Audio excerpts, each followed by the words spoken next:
Hi, Dr. Makararo. How you doing today? Doing very well. How are you? I'm good. So, first, tell me who you are, where you're at, what you do, where you from. Okay, well, that's a lot of questions. So my name is Tafi Makarao. I'm a colorectal surgeon. I've been in the valley for close to 6 years, but I'm originally from Zimbabwe. I am practicing in Glendale area, and that's where my practice is at, and I've primarily look after colorectal issues. Um, Speak a little tell me, louder. tell me again about what questions, what order you want me to answer that because you said a lot in one question. Well, you did answer a lot already. So your specialty is what? Colorectal surgery. And is that so? What made you decide to get into colorectal? Colorectal to me was the specialty that I kind of adopted from mentors. Um, all of my mentors that I found in med school were all, I guess, colorectal surgeons, and that's kind of where I kind of adopted from them. And even throughout residency, all the surgeons that I found were the most interesting to follow and listen to, and had the most interesting stories to tell, and had the best sense of humor. They're all colorectal surgeons. And then, as a specialty, I think it's a very diverse specialty. I think that it's very progressive. I think that it's a specialty that is constantly changing. The subject is, believe it or not, very, very diverse, and a lot of people think that it's just the colon and rectum. There's not much to see, but there really is a lot that goes with what goes on with that part of the body. So, yeah, I think that I've been very lucky to be a colorectal surgeon. I think it's by far the best specialty, and it's an honor to be called one of few colorectal or surgeons across the country. So, Yeah, and it's pretty amazing. I mean, I was blessed because I got to work with you when you first started out here, and it was pretty exciting venture. And so, one of the other things that I wanted to ask,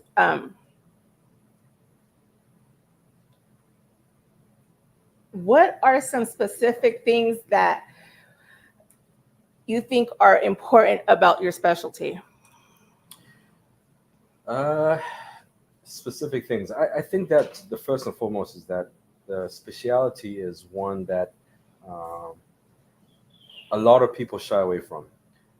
And I think that it's a topic that most folks don't share amongst with their friends and they don't share with their colleagues. I think that the thing that I as a specialist, need to kind of glean from patients is try to give them that reassurance that at least what they're talking about is with a specialist and someone that understands what they're going through.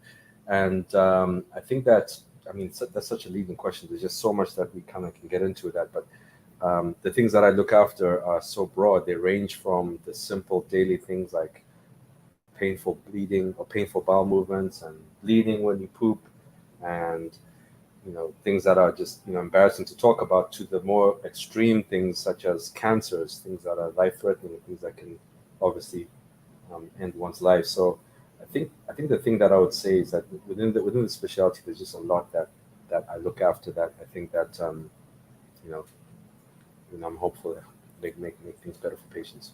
I know that when you say, I know cancer is a really big one. I think through the years of me being in the medical field, I saw stuff that I want to say maybe about 3 years ago. I didn't realize. I just realized about like the poop bags and stuff like that. I didn't know what ends up making a person have one of those. Like what? Why would somebody have to get a poop bag? Because that's been on my mind, and I've actually wanted to call you many times about this question, and I always forget. But Yeah, the poop bag. Yeah, it's a what tough. is the medical So term? so to clarify, the bag, the poop bag, as you call it, is actually is what they call a stoma. Stoma just means essentially you're bringing the bowel to the abdominal wall, so you're making the bowel basically poop on the surface of the abdomen. And it's always a last resort. It's always something that we do when we have no other options. The indications why people end up with it are so variable that a lot of times patients come to me and that's always their biggest concern. But I always tell them that it's always a last resort in very extreme situations. These are situations where either there's a cancer that's involved and we need to divert the stream after an anastomosis or a joint, or they have a very bad perforation in the bowel and they have poop leaking inside of them, and so it's not safe to join things together. and so in the end you have a stoma or bag. And I always say that the majority of these can be reversed, um, but in the end, people that have them permanently live a normal life. And we're lucky we live in an age where there's so much technology that helps patients to live a normal life with these. And you wouldn't even know it. I always tell patients, have they ever seen anyone with a bag out in the community? And the answer is no, because most times it can be hidden. You can you can be very close to someone that has a bag and not even realize it. So the stigma with it is obviously much worse than it really is. Yeah, no, and it was because I remember I went to go see this one patient. She was an older lady, and I saw it with her, and I helped her change it, and I didn't realize what it was. She just told me, and that's that I worked with you for about a year or so in it, and I never got to see that. So when she asked me to help her change it, I'm like, I was thinking I was changing. Like, I don't know what I thought I was changing. I was just changing because you tell me to do something, I put on gloves Sure. and I do it. Sure. And so when I saw it, it just kind of, I mean, it blew my mind because then that's when I learned. And I've always wanted to call you and ask you, but then I always had 100 things going on. So I didn't understand. But I'm glad that you clarified that. And that was actually a question that somebody else, when I let them know that you were coming on, they wanted me to ask. So that Sure. was one of the questions that I was asking for, one of the things. But the other things are, we're going to jump right into it. Because I think it's very important on the sexual part of what can you say about people who do that type of sex part of the, like, how to stay safe with that? Uh, it just follows usual kind of recommendations. Safe sexual practice usually is with protection if you're not with someone that you are married to. Um, I think that there really isn't any difference. I mean, I think that the way that you kind of even heterosexual, homosexual interactions, I think that's just a case of just maintaining, obviously monogamous relationships are always recommended. But if not, then I think just using protection, I think that's the main thing. I don't think it really changes But based on that. but having that type of intercourse, does it damage you from the insides? Like, I mean, I remember when there was another provider who was a colon rectal surgeon. He was telling me about the ER things that happened, like Hmm. things that he had to remove. Hmm. Like, what are some danger parts on that segment? Yeah, obviously, accidents happen, and these are the kinds of things that can result in permanent damage. So yeah, using all kinds of foreign objects and toys and things of this nature can actually cause serious damage. Um, not long ago, I think it was a couple of months ago, I was assisting a colleague that had someone that had a foreign body that went up the wrong way and ended up close to perforating their colon, and that's just a function of something that's obviously a very dangerous thing to do. So those are obviously the extreme examples. This doesn't happen all the time, but my point is that yes, there is a real risk attached to using some of these things. Foreign bodies in there can be, they're not really supposed to be there.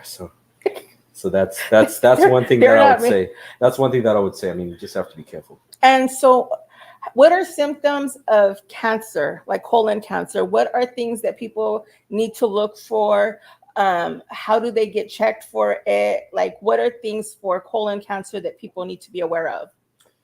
So colon cancer is a big topic. I think that the first thing to say is that colon cancer has no symptoms. So that's by far the most important thing I'd like to share. The majority of people rather have no symptoms whatsoever. Up to 40% of people present with no symptoms whatsoever. Then there are other symptoms which are red flags that talk about things like rectal bleeding, abdominal pain, change in bowel habit, weight loss. Those are things that can be signs that something that's not right. So if you think that you're pooping more often than usual, or if you're pooping less often than usual, or if you see blood every time you go, or you're losing weight and you're not trying to lose weight deliberately, those are red flags that suggest that this could be something serious. But the reality is that cancer has, majority of people don't have any symptoms. They feel great, and that's why screening is so important. Screening is a way of detecting this early and hopefully picking something up at a stage when we can actually take care of it before it's a problem. What is the youngest age that you have found somebody having colon cancer? Sadly, it's getting younger and younger. And Um, why is that? I mean, let's answer the first question, but why is that? Because I'll forget to so, ask you that. so to answer your first question, the youngest now I have is someone that's a very extreme example, but he was very young. Thankfully, his was not advanced to the point that it had spread. So he had surgery, he's cured, he's had chemotherapy, he's doing well. But it's not uncommon these days to see people in their 20s and 30s. Um, and currently, I'm looking after a patient that's got metastatic rectal cancer. He's in 37. He was diagnosed age 35. So this is something that's becoming more and more common in younger and younger people. To answer the why is a difficult question that we're obviously trying to work out now, but several things that are being suggested. Things that are common things like, or rather the obvious things are environmental, such as diet, uh, being overweight, lack of exercise, amongst obviously the changing generation. Um, then there's something called the microbiome that they're looking at that looks at how our bacteria within the gut different now compared to previously. And they think that's been influenced by how we eat, also by the use of antibiotics over time. That's changed our microbiome. So they think that might make younger people prone to cancer. And then things that are now making the problem worse are the delays.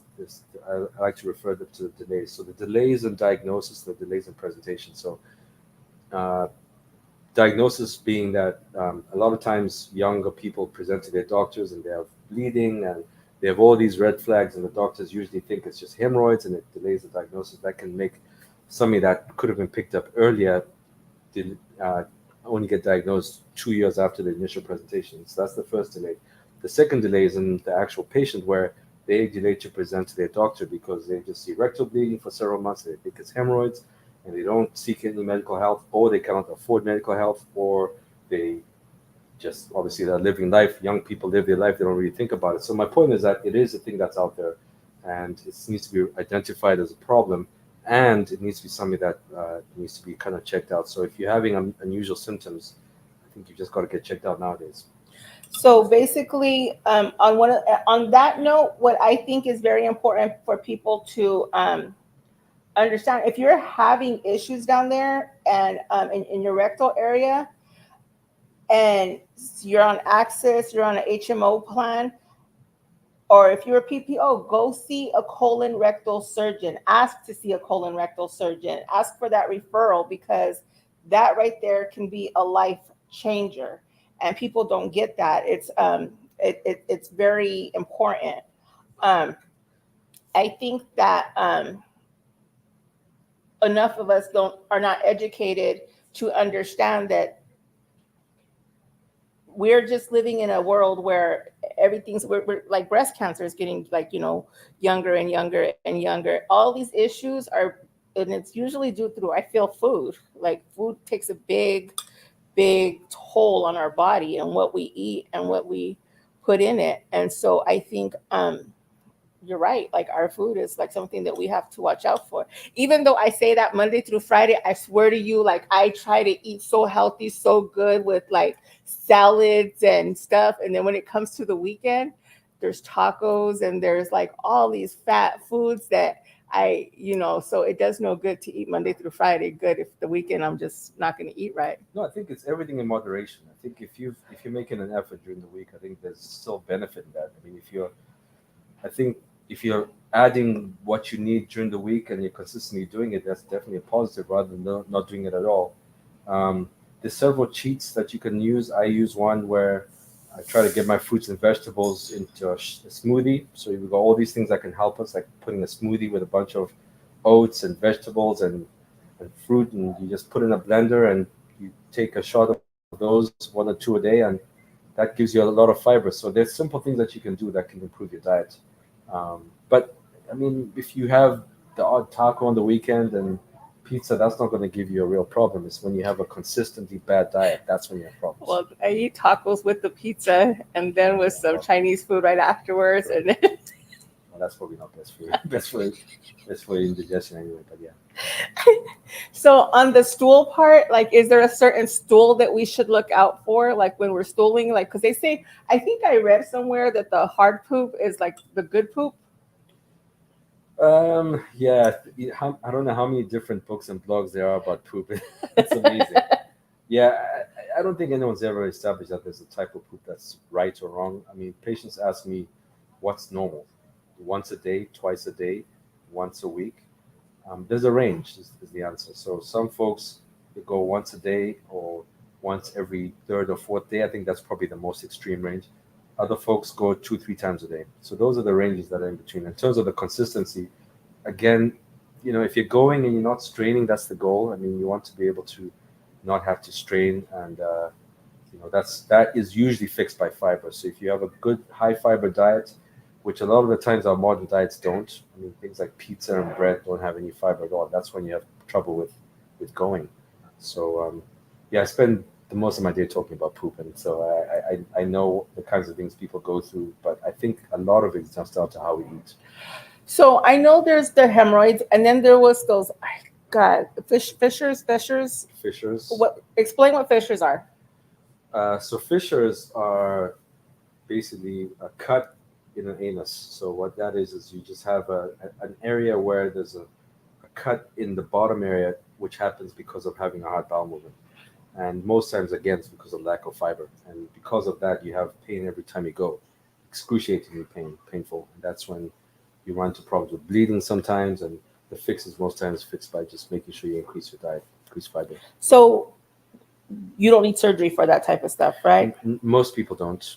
If you adjust your diet, sometimes you can use a cream. So when you see a specialist, they will give you a cream, and the cream usually helps to decrease the tightness, and that usually helps with pain. So that's most people don't need surgery, but if it ends up being something that's a chronic problem for several weeks, then it may end up being surgery. Okay. And then so with the hemorrhoids, what can you tell us about hemorrhoids? Is there any danger to, like, I know that some people, pregnant girls get hemorrhoids, Hmm. people that cough, people that strain so much. Hmm. Tell us more about hemorrhoids. So hemorrhoids, I always say to folks is that it's everybody's born with hemorrhoids. That's the first thing. That's a lot of things. One thing most people don't realize: everyone has hemorrhoids, and they are part of normal anatomy. But when they become either big or enlarged, either through bowel movements or pregnancy, or sometimes even excessive weightlifting, like if you work in an environment where you work a lot of heavy lifting, or you work in a gym and you lift very heavy weights, the hemorrhoids can become enlarged, and that's when they become problematic. So the symptoms that people have from hemorrhoids are usually related to the swelling, so it's discomfort, bleeding, itching, burning. They can sometimes prolapse where they begin to come out and you have to push them back in. Those are the common symptoms that people have. And most of the time, most people's hemorrhoids get better with diet. So again, I keep emphasizing that, if you have a good diet, most times you don't ever have to see a colorectal specialist. It's only when they become enlarged for the reasons I mentioned, then you need help with those. And that's when we talk about different types of procedures. So, dang it, those are crazy. I mean, because I know, I work with girls that are with their pregnancies, and a lot of those girls Yeah. they get them and they end up having to have them. So, is that like a surgery procedure? Or we can do that in clinic or office, or So there is procedures that are done in the office that can be offered for it, that something called banding, where you use rubber bands to make the hemorrhoid smaller. It involves it's a type of surgery that's done without anesthetic. There's no pain involved, and you go home the same day, and it makes the hemorrhoid smaller. And then the other extreme is when you have to have surgery where you go under, and that's when you have them removed. And that's obviously a surgery that involves has a recovery time frame, and um, those are the two that I offer. There are other options that are out there that people use, like laser and injections, which I don't routinely offer, just mainly because I've not seen the best results with those. So most colorectal surgeons would offer the two options of banding or surgery to remove them, and it just depends on just how bad your hemorrhoids are for you to need it. and if a person doesn't go get those hemorrhoids removed, and like even though they're bigger, do they get worse? Like how bad can they get if you don't get taken care of right Um, away? you know, when I offer treatments, I offer them based on what's bothering patients. So I have had the two extremes where folks have got not the most impressive looking hemorrhoids, but they are in a lot of discomfort, and that ends up being the type of procedure or diet modification. Conversely, I've had people that I've seen that have had most enormous hemorrhoids, and they are happy with their life and they don't really have any symptoms. So the point is that there's no real end point. It just depends on how does it impact your lifestyle, and how much does it bother you, and if it's to the point where you are having to constantly buy creams and you're constantly using medications and you're constantly in the restroom and you're not living a good lifestyle and you're not living your best life, then that's usually the time to think about having something done about them. But if they're not bothering you that way, and if you can maintain a good high fiber diet, you can leave them alone. Um, well, that's good to know. I mean, because there's a lot of girls out there that I know pregnancy is a really huge factor when it comes to hemorrhoids, and It you absolutely know what? is. Too, it's the men and women that lift a lot of weights. Yes.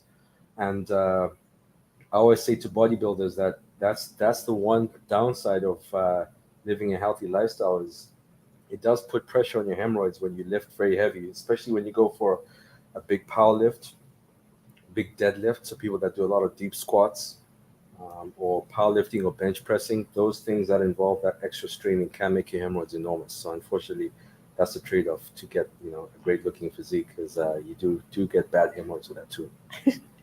Next time I go out with the bodybuilder, having a look. Just kidding. If they'll let you look. I'm just kidding. I just came to visual. Yeah.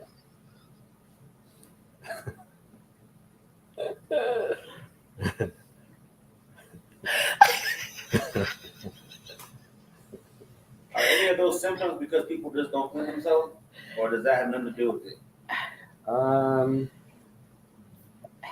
Sometimes it can be so big that it is difficult to clean yourself. Yes. So when there are a certain size, when you clean yourself afterwards, I have patients that tell me that it itches because they can't clean themselves enough. But that's when you would suggest wipes to them, right? I'm glad you mentioned that. So I'm actually not a big fan of wipes. So I hope the wipe companies don't come after me, but I don't advocate for them. Mainly because the wipes I found leave a lot of moisture back there, and when you wipe and you leave the moisture behind, it causes irritation. Then it becomes a cycle of itching and scratching. So a lot of my patients I look after that have been using the wipes, like the Tux wipes and etc., have ended up with itching. And then when they come to me, when we take the wipes off and we'll stop using wipes altogether, they get better. It cures it. So I've seen it over the years, and I've kind of taught patients to stay away from them. What about those toilets? The ones that The bidet, yeah. yeah, the bidet is good because it's just water. So using a bidet, which is, I'm told that it's becoming more and more fashionable in the U.S. to do it. It's I very was much actually thinking of, because I went and I saw them at Home Depot, yes. and I was like, I'm not going to be that fancy and get one of those, but it made sense to get one of those. It's becoming more and more accepted. It's definitely a European concept. Europeans use it more often, um, but the Europeans are less funny about the anus, so they don't really think too much about it. But the point is that yeah, the bidet is just water, cleans the area. You don't have to use toilet paper. The water has no chemicals in it, so that's why I'm more of a proponent of that. I mean, clearly using toilet paper is okay too, but wipes, in my opinion, are just not the It's not best. not healthy, you They're know. not best for the skin. The skin is sensitive. The skin back there is not really built to take a beating. So if you imagine the skin of that area, it's kind of like as soft as the skin on the inside of your mouth. It's very gentle. It doesn't take much to irritate it. It's not like the skin on the back of your hand or the palm of your hand that can take a lot of friction. So I always advise folks to stay away from wipes. Well, that makes sense. I mean, that does completely make sense. And what about alcohol? Like, does it play a factor of anything in the colon or anything? Alcohol, the thing that As I drink my wine. exactly. Tell me about that. Alcohol, anything, it's just anything in moderation is not an issue. I think that once you take excessive amounts of alcohol, it impacts on how often you have bowel movements. Alcohol is a diuretic, so it makes you pee the fluids out that you drink, so it makes you relatively more dehydrated, and so that can give you difficult bowel movements. So people that are telling me that they have difficult hemorrhoids, a lot of times it's also related to diet, and also alcohol can impact on that too. Uh, there's a small interaction of alcohol with cancer. I mean, it's not proven, um, but I would say that those are probably the main things that I would say how alcohol impacts that area. So let's go back to the cancer part of stuff. So when you end up finding out that you end up with colon cancer, what are the steps that people need to be aware of? And like once you get diagnosed with colon cancer, what are the next steps? Well, first and foremost is the discussion about a very difficult topic. I think a lot of times when you deliver that news, it's obviously devastating. So I find it probably still the most difficult thing in my job, which is giving someone such bad news. The good news is that a good proportion of cancers have got options for cure, um, and if not cure, there are still things that we can do to treat disease that has spread. But I feel that colon cancer is like, I know like for ovarian and um, ovarian cancer, and for what's the other one, those are spread really fast. Like once you get those, they spread so fast that, and like but then there's prostate, that you can have prostate for a long time and it doesn't really like show that much of an effect. How fast with colon? Because I want people to understand how serious it is in order for those checkups. So like when it comes to ovarian and to down there cancer for women, that spreads really fast. That's why those 6-month checkups are very important. Breast checkups are very important because the cancer spreads really fast. The lung cancer spreads fast. How fast, when you find out that you have colon cancer, does it start spreading? Yeah, that's a difficult question to answer. Once the diagnosis is made, usually we make some kind of a decision within a short space of time. So most people don't progress to spreading once the diagnosis is made. Once it's been made, we put the patients in touch with necessary oncologists if need be. We look for a surgery date. We try to get it done within at least a month at most. And usually that's not enough time for it to spread. So that's not an easy question to answer. I think, and that's one of the things that I'm trying to say is, so people like that you tell them, okay, you have because I worked at the cancer center before, but like if you end up telling a patient, hey, you have cancer today, I know that day patients are trying to get in right away because they feel that it's going to spread like immediately. Yes. No, yeah, it doesn't actually work that rapidly. But yes, if you leave it for 6 months, then you're putting yourself at risk. But I think the key thing is that I think you touched it on when you mentioned the checkups. The checkups are so important. That's where screening comes into play. Because as I mentioned before, colon cancer has no symptoms. So the reality is that 1 in maybe 4 people that are diagnosed with colon cancer, which is silent, it's already spread and it's too late. And these are diagnoses that could have been prevented if they had followed the protocol. And a lot of times it's really heartbreaking when you realize that somebody had maybe been offered a screening opportunity when they were younger and took a pass on it. And then when they get diagnosed, it's now spread. It's no longer something that can be cured as such. And that's why those guidelines where they offer you screening, which is age 45, I think you touched on this early on. The screening age for colon cancer has now come down to 45. It used to be 50. It came down to 45 in 2018. I think it will come down to age 40 in the next 10 years. And the reason why it's decreasing, or why we recommend those ages, is because we want to detect this early. If there's a cancer, you want to pick it up before it becomes a real problem. Go ahead. Somebody just tuned in, but they said it's colon cancer easy to find. I know you kind of touched on that, but can you go over? So is it easy to find? The most direct way of finding it is with a colonoscopy. I have patients that ask me whether you could do a scan, like a CT scan or a blood test to diagnose it. The blood tests right now are not accurate enough. The CT scans are not able to look inside the colon. They can see only the outside of the colon. And unless it's spread, you don't really know for sure. Most cancers are within the colon. So unless you've got a really big cancer that's begun to spread, that's when you have a clue that you have a cancer. So the short answer is, to diagnose it currently, colonoscopy is by far the most accurate way. And to say it's easy, once you've had a colonoscopy, most times you can see it, unless it's tiny, and most times you can see them. So once you have a colonoscopy, most of them can be detected with a colonoscopy. Perfect. And what about those things that the doctors give you to poop on, to ship out, to mail out, or whatever? The Cologuard test. Yeah, that's a controversial topic. So I'll share my thoughts on it. The Cologuard test is marketed as a method of screening for colon cancer, and what people do is you basically poop into this little sample jar, you send it off, and they test for certain things. They're looking for clues that there could be cancer there, and if it's positive, then they recommend that you follow that up with a colonoscopy. Um, the the problem with that test is that its accuracy at detecting polyps, which is one of the key things, which is a part of the process of cancer, is not as good as it should be. So when people have this test, you have a 50-50 shot that it may or may not detect polyps. And what that does is that when people have this test and it's negative, it gives them a reassurance that probably is not true. It has got a good detection of detecting cancer, but not polyps. And the problem with cancer is that when you have polyps, you want to get those removed.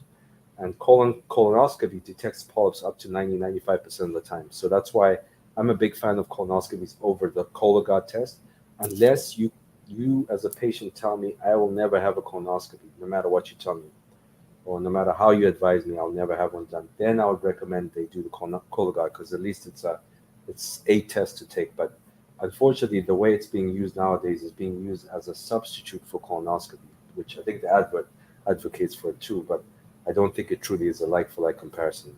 And so that's my take on it, on the Cologuard test. So the answer is, if you can and if you're able to get a colonoscopy and you're the correct age to have it done, have that done.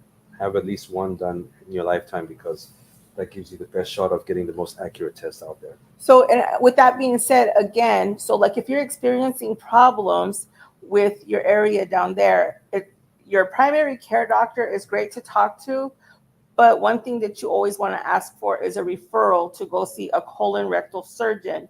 Sometimes they will send you to a gastro doctor, and I'm going to let him explain the difference between a gastro doctor and a colon rectal because most primary care doctors and PAs and nurse practitioners, what they do is they send you to a gastro doctor before they send you to a colon rectal. So that's one more step before, and then the gastro will end up sending you to a colon rectal surgeon. So you want to kind of skip that middleman to save yourself some time. And I'm going to let him explain the difference between a gastro and a colon rectal. Yeah, so we do a lot of similar things between those two specialties. Gastroenterologists um, are trained in internal medicine, then they specialize in gastroenterology. So there's a portion of their work that involves using medicine to treat the kinds of conditions that people have, like IBS or irritable bowel syndrome and constipation and uh, inflammatory bowel disease. All of these conditions they use medicines for, but they also do the screening. So they do the colonoscopies and they detect cancers and they make referrals. And some of them, actually, some gastroenterologists, they also treat cancers as well. There's a small proportion that can do certain endoscopic tests or procedures to remove cancer. So there's a portion that doesn't.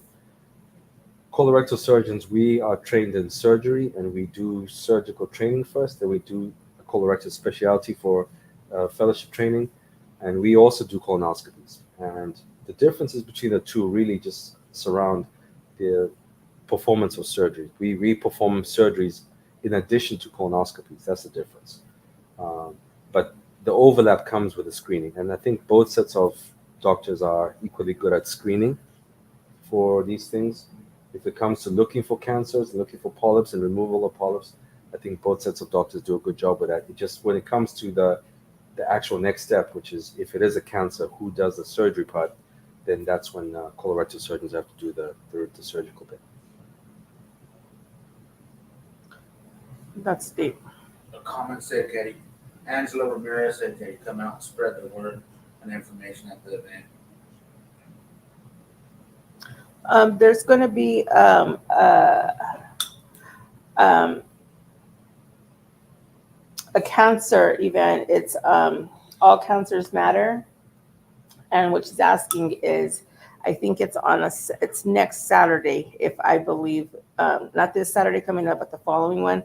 They're having a cancer event in Avondale, and they're trying to find providers that'll kind of give a little bit of awareness about different types of cancers and stuff. And she's um, and she's actually fighting cancer herself right now.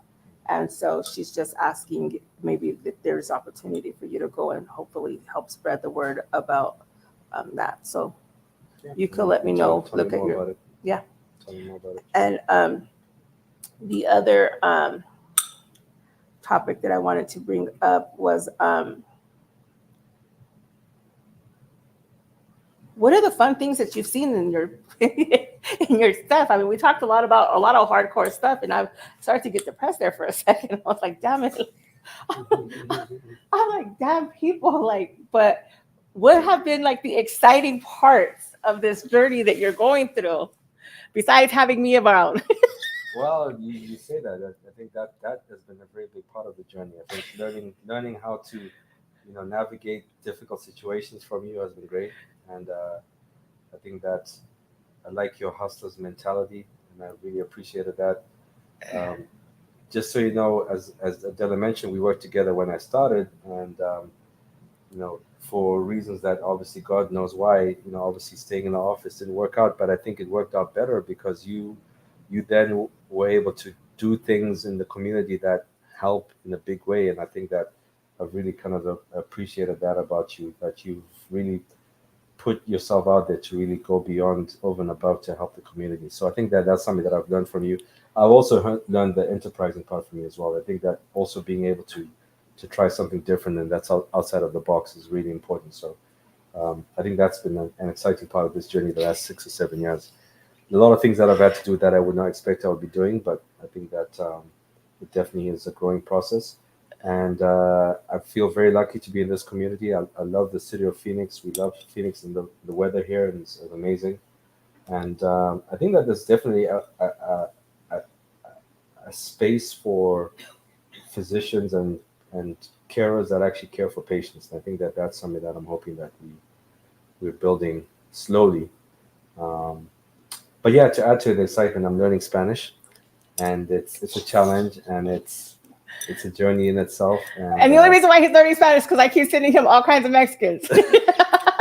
So I have a growing Latin American patient population, and the biggest not disappointment, but the biggest thing I find in those consultations that I don't want to continue is having to have an interpreter be between me and the patient and talk about things. So I'm really trying to learn. Um, I'm getting better. Babbel has helped me, so I use Babbel, which is the app that teaches Spanish. And when I'm good with my consistency with lessons, I get better with vocabulary. But if I don't, then the vocabulary leaves Give me my a Spanish sentence. I knew you were gonna say that. No, my go-to is always have a nice day. Dilo. Que tengo un buen día. Woo! So I like saying that, and Dr. Macaroni was turning Mexican on me. so it's a journey, but I'm hopeful. I've had a couple of Spanish patients this past few months that have been able to muddle through a brief visit in the hospital and talk through things. So I'm nowhere near there yet, but I'm hoping to get there in the next 12 months to 2 years. Which I think is very exciting to say, was because I remember when we first started out, you were like, you thought I was pretty crazy, but it worked I out. still think you're very crazy. But he was one of the providers that we got to get out. He was at he helped sponsor my event. And I'm very blessed that he sponsored my event because he loves the lowrider community. And so he got to get into the lowrider. He got to get cruised through from Gabriel Gaius, from the Maricopa Logistics. And so they went and that was one thing he said. He goes, Adela, I will help you out through anything, but the one thing I want to do is be in a hopper. And I was like, say less. Yeah, that was fun. That was a fun weekend. I really, and I got to get your pictures blown up too for you. So I have some pictures, some really cool pictures from that weekend. Yeah. So yeah, I'm gonna get those blown up for you. So you can. What's up? One comment says, "Thank you for the information. Very informative. Good questions and answers. Thank you both." Somebody said, "What food is good to eat to help prevent colon cancer?" Somebody put, "We'd like to get our butts checked." Somebody said, thank you so much for spreading the word and giving people the opportunity to get more information, especially on such a serious topic. Colon cancer is a really fast growing and scary kind of thing. So we got to start back at one. Okay, one of them. Thank you for spreading the word, and that's Sure. that's one thing that I'm trying to really do. So like, yes, we have some crazy podcasts, but if you guys know me personally, you know, like my life is very serious to 1 second to like it goes into crazy waves. But one of the things that I'm really big on is making sure that we're able to help the community and get the awareness out of every type of topic that we can. And that's why these podcasts were created. And I'm very happy that Mike here has allowed me or has joined with me to make this happen. And I'm glad that now I'm going to start bringing in more providers. But Dr. Makararu, thank you for being that legend today to come in and and help spread this, because it is important. People don't understand the importance of it. Like he said, there was a 19-year-old kid who got it. And the thing was if he would have known to go to a colon rectal surgeon, because most people put it off like, oh, it's just hemorrhoids. Oh, it's just this. It's just something simple. Or some people are embarrassed by it to like bring up that topic. But once you go, and now that this awareness is out, people are watching, you can actually go talk to somebody about it. You can come back to this YouTube channel and look at this in the interview and kind of understand what the importance is of it. And so he's actually located on, what are your crossroads at? And what's the name of it? So we're on 59th and Union Hills, and just in Glendale, sorry. And we're at the Colon and Rectal Center of Arizona. And so we're within the office block, within those crossroads. And yeah, we are online. We are on www.crcaz.com. We do have a Facebook page, and we're yet to get on Instagram, but we're going to work on that. Yeah, see, and so these are important things that people need to know about. And one of the things about me is, if I've pretty much worked with a lot of doctors throughout the valley, and honestly, me and Dr. Makararu, we hit it off great. His bedside manner and how he sits with his patients and he talks to them, he gives them the time, he explains things detail to detail, and he makes them feel not just like a patient, but like they're actually family or friend. And I mean, and one thing great about him is I've been able to call him multiple times and say, hey, Dr. Makararu, I have had this issue with getting this patient in. Send them my way. I will get them in. I will take care of them. He is like best bedside manner, great person. I mean, he is one of like the top, he's one of my favorite five. He's one of my favorite five. He's up there. Yes. He's my brother from another mother. Yes. Somebody said, thank you for the information. I'm going to definitely talk to my doctor. Somebody else said, Mike is amazing. You're welcome. Then somebody else said, okay, I need to go to you. Oh, see? And so, and that's one of the things, and I'm going to leave his information on my page so you guys can follow him, so you guys can go see him, because one of the things is, like I said, he's very knowledgeable and he's all about the community. That's the other thing I love about him. Like I said, he went out there, and I want to say my Arizona Latin Medical Association doctors, which he is a part of, who went out and supported the my Adela Family Salsa event to be out there with the community, and they want to show more awareness to things that can, affect our bodies, we can have that warning, like, hey, you know what, this is something that we need to know. We need to get ourselves checked out, or hey, we need to get our family member checked out. That's why I'm doing this. This is why I'm bringing these doctors on, because I want you guys to be taken care of as much as you possibly can. It's not just for whatever reasons. This is our community, and we have to take care of each other. And we have great doctors who step in and who are willing to come on this Poor Mexican Girls podcast to explain to you guys how they're making fun of my piano.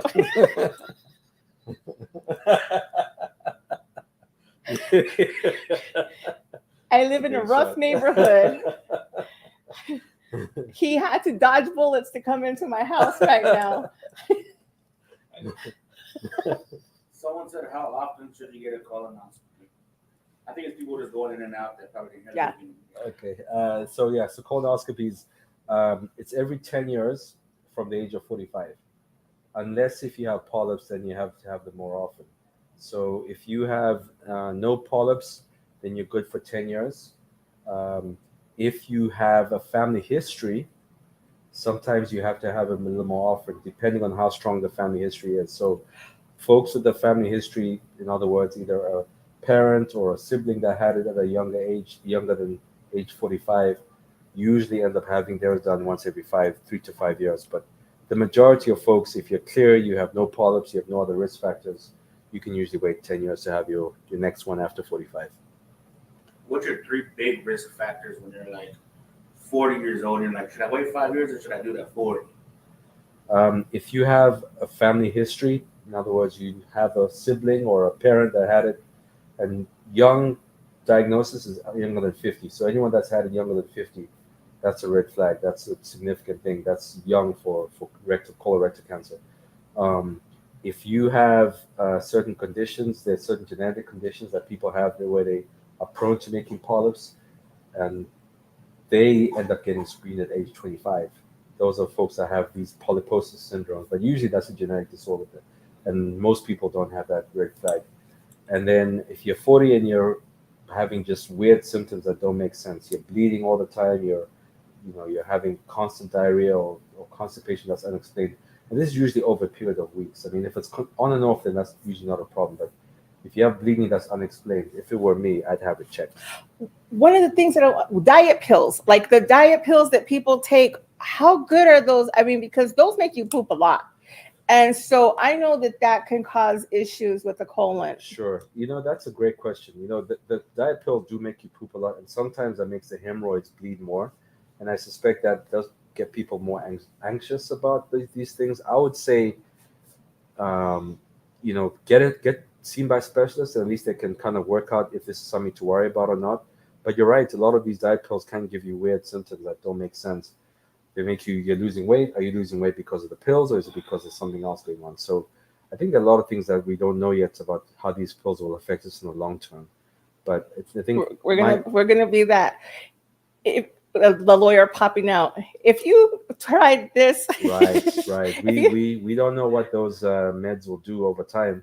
It's still very early, but I think again, if you have something that's abnormal, you're better off getting it checked than guessing that it's okay. Because if it's not, I can tell you that there's several times when I've looked after people that are young that have had bleeding, and we've kind of had a conversation along the lines of, I think this is probably going to be okay, but let's just check to be safe.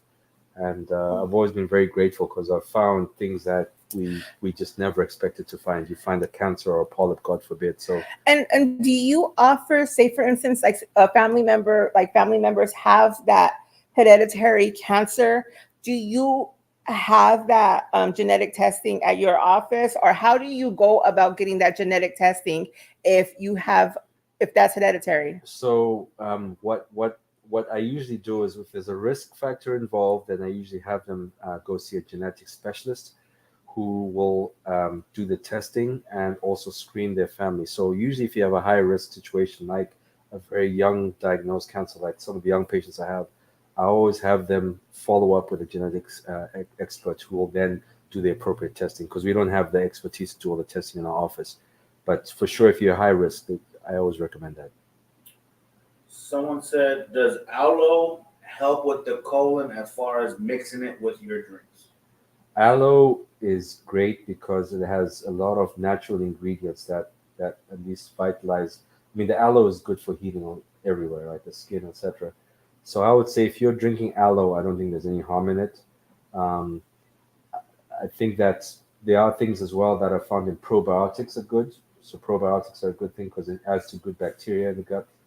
Um, but to answer your question directly, I think aloe is just fine. I think that's a good thing to do. Awesome. And so I think we got a lot of great feedback. And then I think there was one more question that I knew that I needed to ask, and I wrote it down somewhere.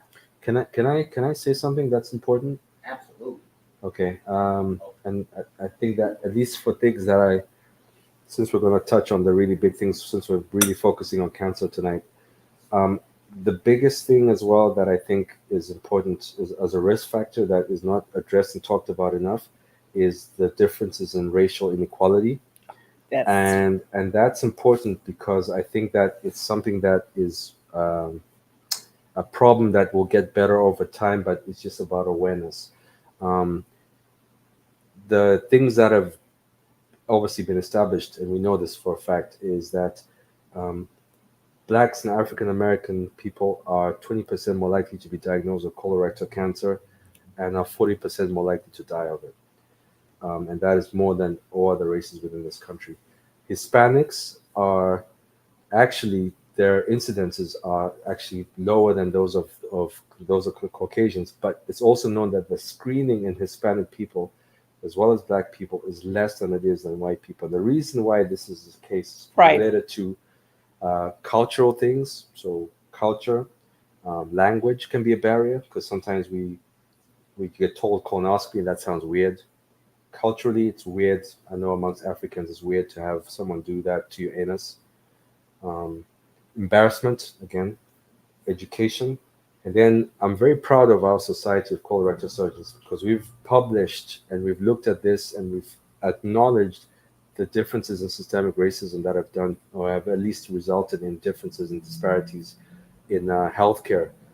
But the reality is that I emphasize this to say that people of color need to be more vigilant about getting their screenings done because that is impacting on the incidences of colon and rectal cancer. So that's something that I thought is very, it's definitely worth mentioning when you talk about risk factors. I think that there's a lack of awareness amongst people of color, and I think that there's a definitely need to spread the word, to not be embarrassed about having Well, one colonoscopy. thing that I do have a lot of that's on my TikTok is a lot of Indians from Middle Eastern. Hmm. So is that considered? What are they considered? So in the statistics, when we look at pure statistics, they actually have the lowest incidence of all of the different race groups. People of Asian, Pacific descent have actually got the lowest incidences, and the why that is not really fully been teased Because they out. don't eat the food we eat. It could be diet. I don't know. It could be better screening. I don't really know why that is. But of the different people groups, people of Asian and Pacific descent actually have the lowest incidences of all the different people groups. Okay. Okay. Um, well, I think we pretty much rounded up the whole life of Dr. Makararu. Wait, hold on. Before, how does Tracy feel? Like, how did she feel that you wanted to do colon rectal? Tracy is his, How does she feel? Tracy is his wife, not was his wife. Is his wife, and So firstly, I think you should have invited Tracy to do this more than me because she is a bigger storyteller than I am. which I do need to bring her on because I would So love to if you have her have on an here. opportunity, if there's a reason to, then you should invite her. No, she's Mm. been my rock throughout. You know, we were dating when I was still in England, and she we were in the same hospital working together, and she once she realized that I was thinking about moving to the States, she's been a great support and advocate for me the whole time. And even through those really challenging years when I was in residency, she was always with me. So, um, you know, I think that my success has only been because of her. And so I'm really She's appreciative so of her. amazing. I love her to death. So, yeah, no, she doesn't, I mean, obviously, she loves the fact that we are doing a specialty that helps people in a big way. But that's probably the most that she tells me about colorectal. She doesn't really doesn't say much more about that. That's good. I mean, I love Tracy. She's amazing, and I know we got to end up closing it out, but I just want to thank you because you have been more than just a colleague, doctor, everything. I mean, you have been there as um, my friend. Um, I think I have stressed you out more in these 6 years than anything with my aneurysms, with my breast cancer, with every scare. Like you have been there by my side to get me through all my things all my medical issues. And I thank you. I thank you for being my friend, for being my doctor, being my colleague. You're amazing, and I thank you and Tracy for that. I appreciate you. Appreciate you too. And so, get your glass so we can say cheers. So done. Choose it. Yes. All right, let's choose it. Oh, Yeah. thank you. Thank you for having me. Thank you. All right.